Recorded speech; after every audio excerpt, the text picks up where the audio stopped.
Njombe kwa kusudi la kuadhimisha siku ya usalama na afya mahala pa kazi duniani. Tanzania imekuwa ikiadhimisha maadhimisho haya, huu ni mwaka wa 23 tangu kuanzishwa kwake, kwa sababu Tanzania ina mfumo mzuri sana wa kulinda usalama na afya za wafanyakazi.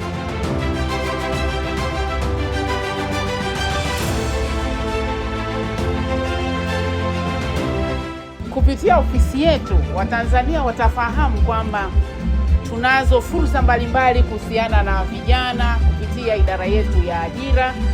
Kupitia ofisi ya Waziri Mkuu tuna fursa za internship, yale maafisa watarajari wanaokwenda kujifunza kupata uzoefu kazini. Na tuko hapa Njombe kuhakikisha kwamba wafanyakazi na Watanzania wanajua kuhusiana na kinga ya jamii, swala zima la mahusiano ya ujumla, kwamba mahusiano ya kijamii, serikali, katika siasa, lakini pia katika asasi za kiraia kwa maana NGOs, mahusiano yao yote yanaratibiwa na ofisi ya Waziri Mkuu. Ziko huduma nyingi.